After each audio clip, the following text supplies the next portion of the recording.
Pete and Pickles.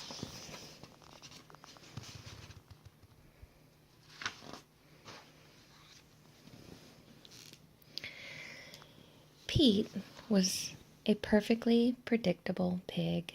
He was also a perfectly practical pig and a perfectly uncomplicated pig. Being all those perfect things, Pete might have run for the hills if he had known what was coming that night.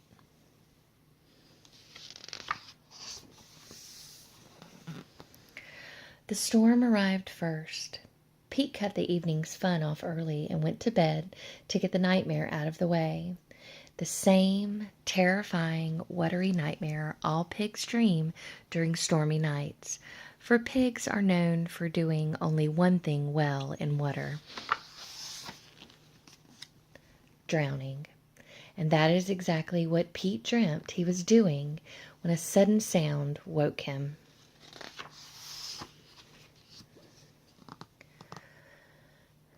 The window was open. Pete pulled the lamp switch. Nothing happened. He had an odd feeling, pigs are very smart this way, that something was a little wrong.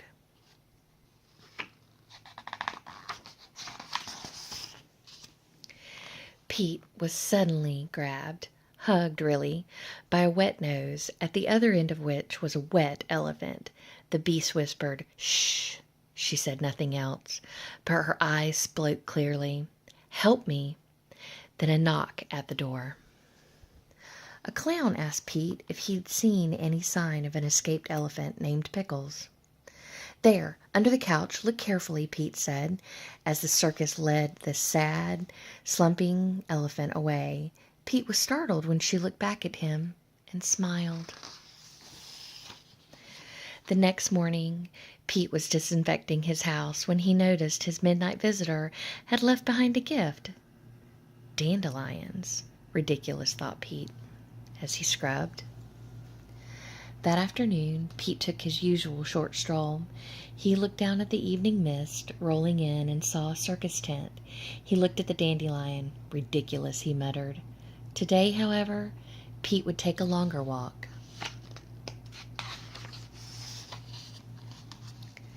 He soon found himself amidst the circus tents, watching a long nose plucking every dandelion within reach. Pete knew that nose, and it knew him. It plucked Pete's hat and disappeared.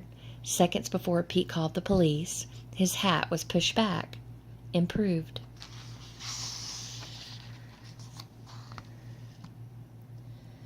Pete looked in to see Pickles sitting in a very dark corner of a very dark tent, wearing a very locked chain. Pete suddenly, unexplainably, found himself reaching for the key.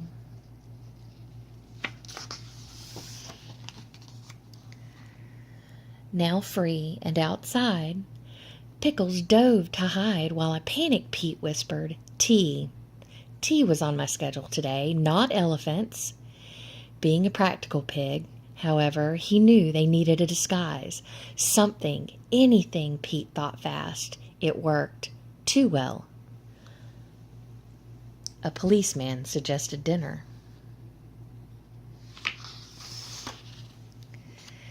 They reached Pete's house by nightfall. A weary Pickles retired after making herself comfortable in a pair of Pete's favorite pajamas. Understand this, you have not heard snoring until you have had an elephant napping on your couch. Pete was a perfectly unpleased pig. Tomorrow, he thought, the big girl leaves. Pete awoke the next day to find that Pickles was doing a morning Tai Chi as if she were in China, which she certainly was not. On the other hand, Pete noticed that his house guest had made a few changes to the grounds. This time, Pete did not say ridiculous. Later that morning, Pete experienced the goosebumpily joy of a back scrubbing with his newspaper and coffee. He also discovered the limits of his bathtub. Pickles showed Pete a magazine article about high diving. She pointed to both of them. Ridiculous, Pete said. Pigs and elephants sink like bricks. Pickles smiled. After lunch, they would swan dive off Niagara Falls. And they did. Sort of. On Tuesday, they sledded down the Matterhorn of Switzerland. Sort of. Pete was learning that Pickles had lots of plans. On Sunday, they went to Tahiti for brunch. Pickles, as always, shared her tropical refreshment with the natives. After Paris, it was on to the lazy canals of Venice. Pete did not know any romantic Italian love songs, which did not stop him from singing them. Pickles sniffed a fragrant Venetian lily and shared it with Pete in a manner nicely suited for elephants and pigs.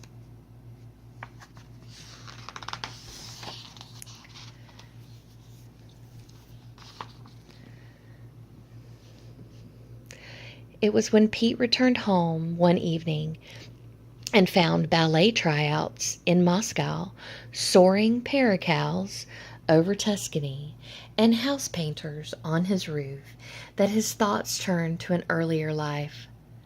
A less complicated life, thought Pete.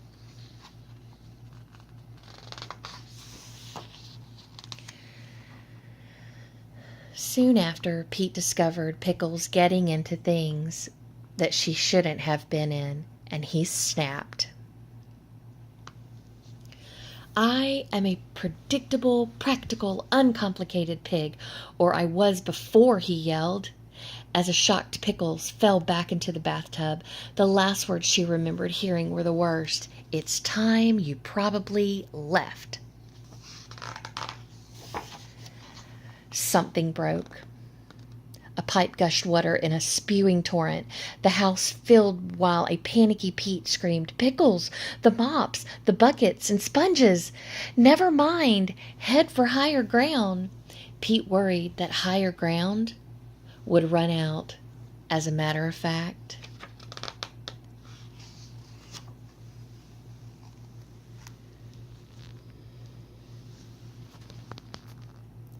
it did.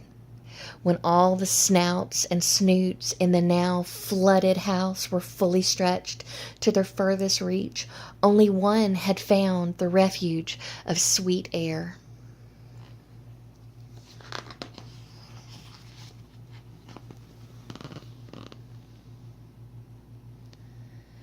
Pete clung to the last open window.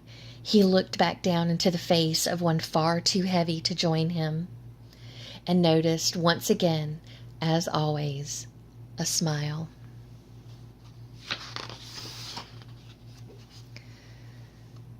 Now, at that terrible moment, what occurred to Pete was not how his life had become so unpredictable and so unpractical and so completely complicated with Pickles.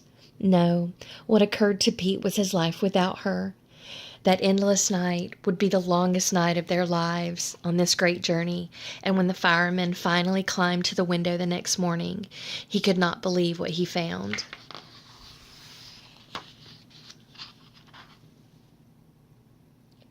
He found a very small pig breathing for a very large elephant all night, every hour, every minute, every breath they shared.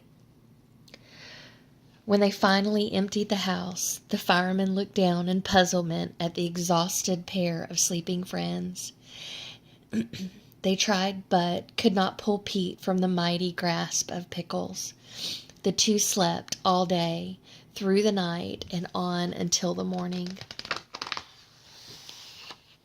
And when they awoke to pick blueberries on the dandelion moons of Pluto, Pete sang Italian love songs.